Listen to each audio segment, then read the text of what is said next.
സ്വഹീഹ് മുസ്ലിമിൽ കാണാം, ആയിഷ റളിയല്ലാഹു അൻഹ ഉദ്ധരിക്കുന്ന ഒരു ഹദീസ്. പാവപ്പെട്ട മിസ്കീനത്തായ ഒരു പെണ്ണ് ആയിഷ ബീവിയുടെ വീട്ടിലേക്ക് വന്നു. വളരെ പാവപ്പെട്ട ഒരു പെണ്ണ്. അവർക്ക് രണ്ട് പെൺകുട്ടികളുണ്ട്. ആദ്യം പെൺകുട്ടി ജനിക്കുന്നത് ഒരു ബറക്കത്താണെന്നാണ്. മിൻ യുംനിൽ മർഅ, ഒരു പെണ്ണിന്റെ ഏറ്റവും നല്ല സൗഭാഗ്യമാണ് ആദ്യം ജനിച്ച കുട്ടി പെണ്ണാവുക എന്ന് പറഞ്ഞത്. വലിയ സൗഭാഗ്യമാണ്. അത് കിട്ടിയവരുണ്ടാവും, കിട്ടാത്തവരുണ്ടാവും. മക്കളില്ലാത്തവർക്ക് അള്ളാഹു മക്കളെ കൊടുക്കട്ടെ. വിശുദ്ധ ഖുർആൻ പറഞ്ഞു അള്ളാഹു മക്കളെ കൊടുക്കുമെന്ന് പറഞ്ഞെടുത്ത് ആദ്യം പറഞ്ഞത് പെൺകുട്ടികളെ കൊടുക്കുന്നതാണ്. പിന്നെ പറഞ്ഞു ആൺകുട്ടികളെ കൊടുക്കും. പിന്നെ പറഞ്ഞു ആണും പെണ്ണും കൊടുക്കും. പിന്നെ പറഞ്ഞു ചിലർക്ക് അള്ളാഹു കൊടുക്കില്ല.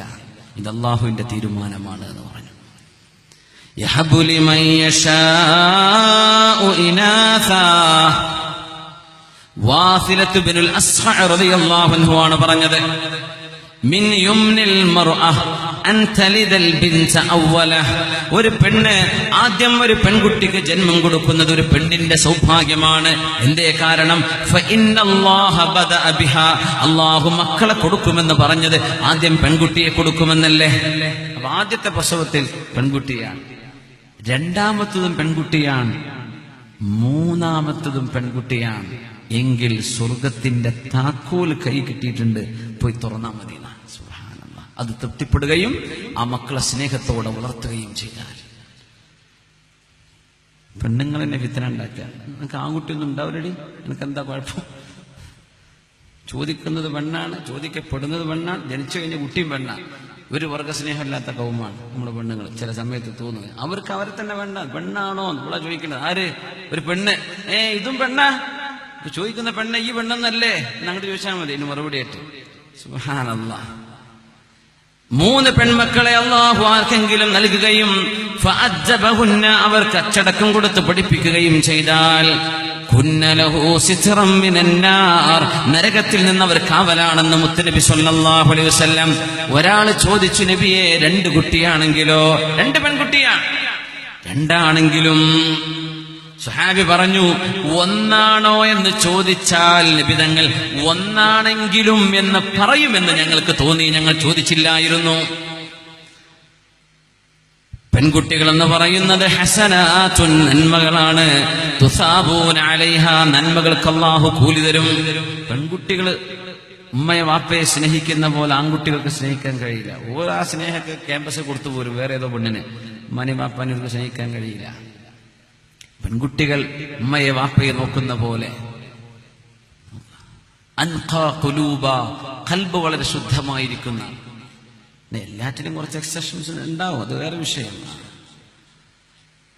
മുത്തുനബി തങ്ങൾ പെൺകുട്ടികളെ വളർത്തുന്നവർക്ക് വലിയ കൂലിയാണ് കൊടുത്തത്. അവരെ വളർത്തുന്നവർക്ക് വലിയ പ്രതിഫലം. ഒരുപക്ഷേ നമ്മുടെ ഉമ്മമാർ, നമ്മുടെ സഹോദരിമാർ കഴിഞ്ഞ കാലത്ത് സംഭവിച്ച തെറ്റുകൾക്കൊക്കെ പകരം അവരുടെ പെൺകുട്ടികളെ പോറ്റി വളർത്തുന്നത് കൊണ്ട് അല്ലാഹു വലിയ കൂലി കൊടുത്തേക്കും.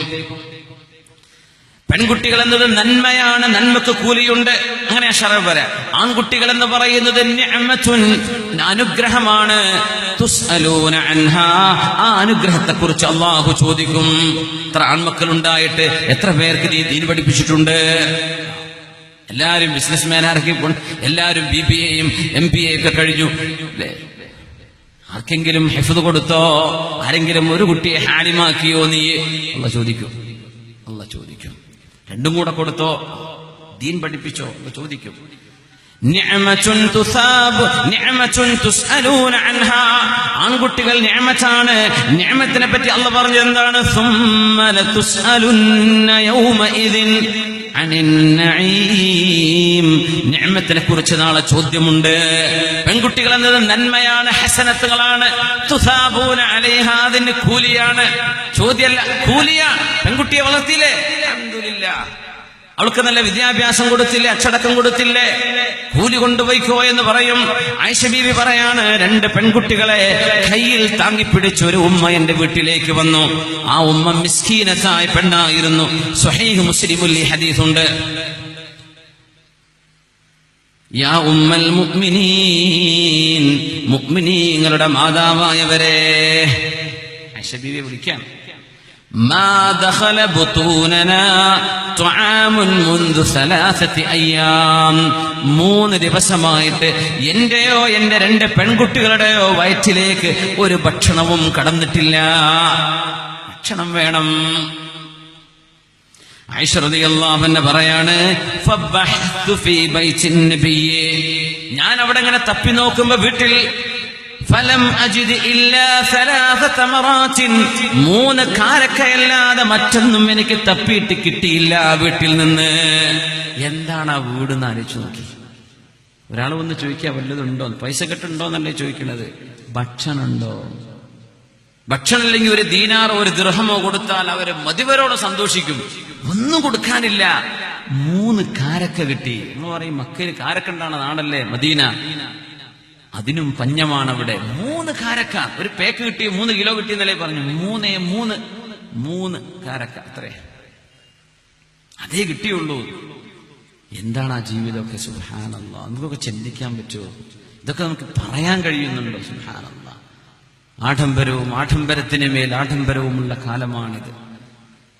നമ്മുടെ വീടുകളിലൊക്കെ എന്താ അനുഗ്രഹങ്ങൾ, എന്താണ് ഐശ്വര്യം, ഏതൊക്കെ തരത്തിലുള്ള ഫുഡാണ് നമ്മുടെ കല്യാണങ്ങളിൽ വിളമ്പി നശിപ്പിച്ച് കളയണതേ. ആൾക്കാരെ ഞെട്ടിക്കാനാണ് ഉണ്ടാക്കുന്നത്, മനുഷ്യന്മാർക്ക് തിന്നാനല്ല, ഞെട്ടിക്കാൻ. ആടിനെ ഇരുത്തിയിട്ടും സുജൂദ് ചെയ്തിട്ടും കിടത്തിയിട്ടും ഒക്കെ കൊടുക്കാൻ, ബാർബിക്യൂ ചെയ്തിട്ട്. എന്തിന്? ഞെട്ടിക്കാൻ. മുഴുവൻ വരുന്ന കൊളസ്ട്രോൾ ഉള്ളവരെ നാട്ടിലും മൊത്തം ഈ കല്യാണത്തിന് ഇറങ്ങിയ കൊളസ്ട്രോൾ വരൂലേ, ഉറപ്പന്നല്ലേ, എന്നും സൽക്കാരം. എന്നിട്ട് നമുക്ക് കൊണ്ടുപോയി വേസ്റ്റാക്കി കളയാൻ അല്ലാഹുവിന്റെ മുമ്പിൽ മറുപടി പറയേണ്ടി വരും. ആ ഒരു ദിവസത്തെ സംബന്ധിച്ച് ഓർത്തിട്ട് ചെയ്തോളൂ.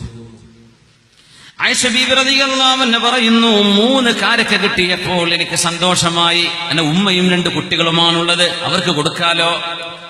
ഞാൻ 3 കാരക്ക ഉമ്മയുടെ കയ്യിൽ വെച്ചു കൊടുത്തു. 1 ഉമ്മാക്കെടുത്തു, 2 കാരക്ക 2 പെൺകുട്ടികൾക്ക്. മുത്തനബി സല്ലല്ലാഹു അലൈഹി വസല്ലമ തങ്ങളുടെ പ്രിയപ്പെട്ട ഭാര്യ ആയിഷ റളിയല്ലാഹു അൻഹ ഈ രംഗം വല്ലാത്ത ഗൗരവത്തിലാണ് വീക്ഷിച്ചത്. ആയിഷ ബീവി പറയാണ്, ഞാൻ നോക്കുമ്പോൾ ആ 2 പെൺകുട്ടികളും വിശപ്പിന്റെ കാഠിന്യം കൊണ്ട് 2 കാരക്കയും പെട്ടെന്ന് തിന്നു. 2ഉം ഓരോരുത്തർക്കും 1 കിട്ടിയുള്ളൂ. ഓരോ പെൺകുട്ടിയും ഓരോന്ന് പെട്ടെന്ന് തിന്നു. 1 കാരക്ക ഇനി ഉമ്മയുടെ വായിലേക്ക് പോകാൻ പോകുന്നു. ഉമ്മ അത് വായിലേക്ക് ഉയർത്തിയപ്പോഴേക്കും ഓരോ പെൺകുട്ടിയും പറഞ്ഞു, ഉമ്മ അതെനിക്ക് വേണം, അതെനിക്ക് വേണം, എന്റെ വിശപ്പ് തീർന്നിട്ടില്ല. 3 ദിവസമായി തിന്നാത്ത ഈ ഉമ്മ, 3 ദിവസമായി തിന്നിട്ടില്ലാത്ത മക്കള്, അവർക്ക് 3 കാരക്ക കിട്ടിയിട്ട് ഓരോ കാരക്ക തിന്ന മക്കൾ ഉമ്മയുടെ 1 കാരക്കയെ നോക്കി, അത് ഉമ്മ തിന്നേണ്ടതാണ്, ഉമ്മ ഇത് എനിക്ക് വേണമെന്ന് പറഞ്ഞപ്പോൾ വായയിലേക്ക് കൊണ്ടുപോയിരുന്ന ആ ഉമ്മ അത് താഴെയെടുത്ത് 2 കഷ്ണമാക്കി, 1 പകുതി 1 മോൾക്കും മറ്റേ പകുതി മറ്റൊരു മോൾക്കും കൊടുക്കുന്നത് നബിയേ. ഫഅജബനി ഹനാനുഹാ, ആ ഉമ്മ കാണിച്ച സ്നേഹം എനിക്ക് വല്ലാത്ത അത്ഭുതം തോന്നി. നബി പറഞ്ഞു, ആയിഷ റളിയല്ലാഹു അൻഹ നബി ഞങ്ങൾക്ക് ഈ വിവരം വിവരിച്ചു കൊടുത്തപ്പോ നബി ഞങ്ങളുടെ മറുപടി വന്നു, ഇന്നല്ലാഹ ഖദ് ഔജബ ലഹാ ബിഹൽ ജന്നഹ വഅതഖഹാ ബിഹാ മിനൻ നാർ. കാരക്ക 2 ചീളാക്കി 2 ഭാഗമാക്കി പാതിയാക്കി തന്റെ പ്രിയപ്പെട്ട 2 മക്കൾക്ക് കൊടുത്തതിന്റെ ഫലമായി ഈ പെണ്ണിന് അല്ലാഹു നരകമോചനം കൊടുത്തിട്ടുണ്ട്. ആയിഷ ഇത് കാരണം അല്ലാഹു അവർക്ക് സ്വർഗം നിർബന്ധമാക്കിയിരിക്കുന്നു.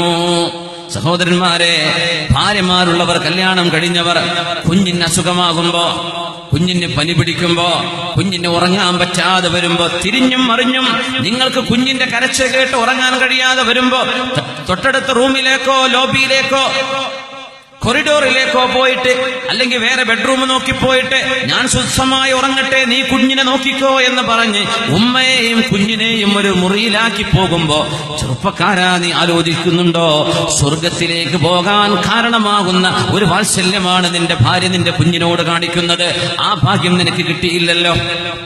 ഉമ്മമാർ ചെയ്യുന്ന ഈ ത്യാഗത്തിന് പകരമായിരിക്കണം അവരുടെ കാലിന്റെ താഴെ സ്വർഗം തന്നെയുണ്ട് എന്ന് മുത്തനബി പറയുന്നത് സ്വല്ലല്ലാഹു അലൈഹി വസല്ലം. അങ്ങനെ സ്നേഹം കൊടുത്ത് വളർത്തിയ ഉമ്മമാർ, അവരെ താലോലിച്ച് കൈക്കുഞ്ഞുങ്ങളായി വളർത്തിക്കൊണ്ടുവന്ന ഈ പെൺകുട്ടികൾ, ഈ ആൺമക്കൾ 10-20 വയസ്സാകുമ്പോഴേക്കും ഉമ്മ, ഞാൻ എന്റെ തോന്നിയവന്റെ കൂടെ പോവുകയാണ്, എനിക്കൊരു ബോയ് ഫ്രണ്ട് ഉണ്ട്, എനിക്കൊരു ഗേൾ ഫ്രണ്ട് ഉണ്ട് എന്ന് പറഞ്ഞ് തന്റെ പ്രിയപ്പെട്ട ഉമ്മയോട് കൊഞ്ഞനം കാണിച്ച് അവരുടെ കണ്ണുനീരിന് വില കൊടുക്കാതെ തന്റെ പ്രേമവും താൻ അവർക്ക് കൊടുത്ത വാക്കുമാണ് വലുതെന്ന് പറഞ്ഞ് ഉമ്മയെ വാപ്പയെ കണ്ണീരിലാഴ്ത്തി പോകുന്ന മക്കളൊന്ന് ഓർക്കുന്നുണ്ടോ? 2 കൊല്ലത്തെ ചിരിയാണ് നിന്റെ കാമുകനും കാമുകിയും നിനക്ക് തന്നത്. 20 വയസ്സുവരെ നീ വളർന്നപ്പോ ഇനി അങ്ങോട്ട് വളരാനിരിക്കുമ്പോ മുഴുവനും നിനക്ക് സ്നേഹമല്ലാതെ മറ്റൊന്നും തരാൻ അറിയാത്ത പ്രിയപ്പെട്ട ഉമ്മയെ, പ്രിയപ്പെട്ട വാപ്പയെ കോടതിയുടെ വരാന്തയിൽ കൊണ്ടുവന്ന് നിർത്തിയിട്ട് ഉമ്മയുടെ കൂടെ പോകുന്ന മോളെ, വാപ്പയുടെ കൂടെ പോകുന്നുണ്ടോ എന്ന് ചോദിക്കുമ്പോ എന്റെ കാമുകൻ ഇന്നാലിന്ന മതക്കാരൻ, അവന്റെ മതവും ജാതിയും എനിക്ക് പ്രശ്നമല്ല, എന്റെ സമൂഹവും എന്റെ മഹല്ലും എന്റെ നാട്ടുകാരും എനിക്ക് പ്രശ്നമല്ല, ഞാൻ അവന്റെ കൂടെ പോവുകയാണെന്ന് പറഞ്ഞ് ഉമ്മയെ വാപ്പയെ കണ്ണീരിലാഴ്ത്തുന്ന മക്കൾ ഓർക്കണേ, നിങ്ങൾക്ക് സമാധാനം ഈ ലോകത്തും പരലോകത്തും അല്ലാഹു എങ്ങനെ തരും? എങ്ങനെ തരും? 2 കൊല്ലത്തെ ചിരിക്ക് പകരമാണോ 20 കൊല്ലത്തെ മാതാവിന്റെയും പിതാവിന്റെയും സ്നേഹം? അവരല്ലേ വളർത്തിയത്. നമ്മളെ മക്കൾ എന്താ അത് മറന്നു പോകുന്നത്? കോളേജിലെത്തുമ്പോഴേക്കും മറക്കുകയാണ്. ഡിഗ്രി കഴിഞ്ഞു വരുന്ന സർവ്വ പെൺകുട്ടികൾക്കും ബോയ് ഫ്രണ്ടുകളുണ്ട്. ഇതാണ് അത്ഭുതം. ഡിഗ്രി കഴിഞ്ഞു വരുന്ന ആൺകുട്ടികൾക്ക് ഗേൾ ഫ്രണ്ടുകളുണ്ട്. അവര് കല്യാണം തീരുമാനിച്ചിട്ടാ വരുന്നത്. പുരക്കാര് പറയേണ്ടതില്ല, ഒരേ വയസ്സ്, ഏജ് വ്യത്യാസമുണ്ടാകുന്നത് ആണിന്റെയും പെണ്ണിന്റെയും ശരീരത്തിന്റെ പ്രകൃതമനുസരിച്ച് നോക്കിയാൽ മിനിമം 3, 4, 5 വയസ്സ് വരെ ഡിഫറൻസ് ഉണ്ടെങ്കിലേ മുന്നോട്ടുള്ള ജീവിതത്തിൽ 2 പേർക്കും ഒരേ കാഴ്ചപ്പാടിലൂടെ ജീവിക്കാൻ കഴിയൂ. ശരീരം തളരുന്നവരാണ് പെണ്ണുങ്ങൾ.